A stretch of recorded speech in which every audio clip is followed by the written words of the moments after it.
Janvier est souvent mal compris. On le traite comme un mois de performance, de résolution et de transformation immédiate.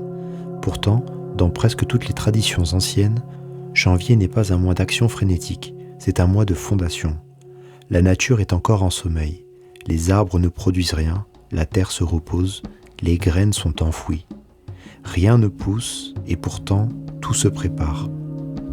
Alors pourquoi n'agissons-nous pas de la même manière ? Pourquoi avons-nous oublié que nous faisons nous aussi partie du plan de la création ? Vivre au rythme du monde, c'est-à-dire au rythme des saisons et de ce qu'elles amènent comme changement, c'est vivre en harmonie avec le monde. Voilà pourquoi janvier doit fonctionner de la même manière pour l'être humain. Janvier est un mois de mise en place, de silence relatif, d'orientation intérieure. Un temps où l'on observe avant d'agir, où l'on prépare le terrain plutôt que de forcer la croissance. Ce n'est donc pas le moment de tout changer, c'est plutôt un moment propice pour décider comment tu vas vivre ton année. La première attitude essentielle en janvier, c'est le ralentissement conscient. Je n'ai pas dit l'inaction, mais le ralentissement. Cela signifie observer avant d'agir et écouter ton énergie réelle, pas celle que tu crois devoir avoir. Concrètement, en janvier, tu peux te coucher un peu plus tôt, réduire la dispersion, limiter les engagements inutiles, ou encore accepter de dire non plus souvent que d'habitude. Ce mois ne te demande pas d'être brillant, mais d'être clair avec toi-même. La deuxième attitude clé, c'est la sobriété volontaire. Janvier est un mois de purification douce. Les traditions religieuses parlent de jeûne, les sagesses anciennes parlent de dépouillement, la psychologie moderne parle de réduction des stimuli. Tout converge vers la même idée, enlever le superflu. On observe aussi ce phénomène qui perdure depuis quelques années, du Dry January, qui va également dans ce sens. Pour aller dans la même direction, tu pourrais par exemple alléger ton alimentation, réduire les temps d'écran, trier un espace précis de ta vie, comme ton bureau, ton téléphone, ton agenda, ou encore simplifier tes objectifs. Pas besoin de tout nettoyer, un seul espace suffit pour envoyer un signal clair à ton esprit, et ce signal, c'est de lui dire « je commence ». Troisième point essentiel de janvier, poser une direction. Je ne parle pas d'objectifs rigides. Beaucoup échouent parce qu'ils confondent direction et pression. Janvier n'est pas fait pour exiger des résultats. Il est fait pour formuler une orientation intérieure.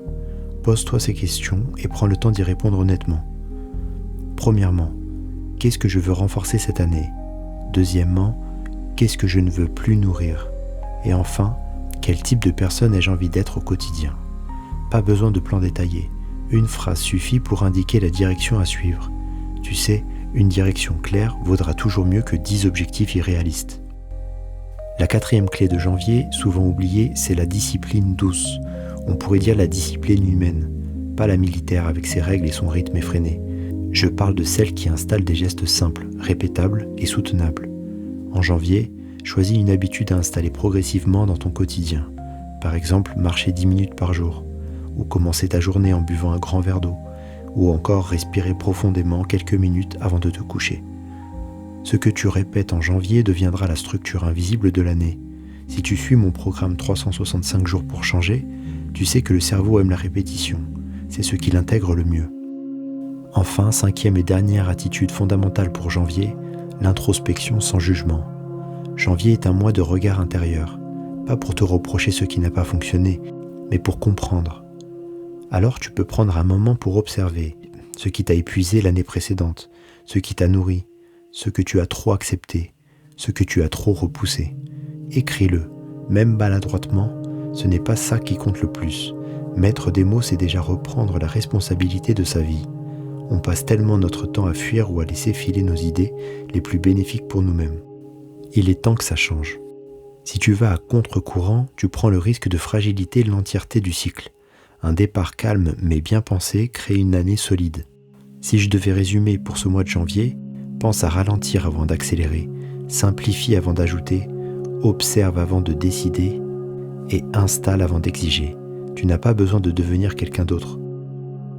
Si cette manière de lire le temps et de vivre les saisons te parle, cette vidéo ouvre une série. Mois après mois, nous prendrons le temps d'explorer ensemble le rythme de l'année, les actions justes à poser et les moments où il est préférable de ralentir plutôt que de forcer. L'objectif n'est pas de suivre des règles, mais d'apprendre à mieux s'accorder au mouvement de la vie. Si tu souhaites continuer ce voyage, pense à t'abonner et à activer les notifications. Car vivre en conscience du temps qui passe, c'est déjà commencer à transformer sa manière d'être au monde. Et ce chemin-là, nous pouvons le parcourir ensemble.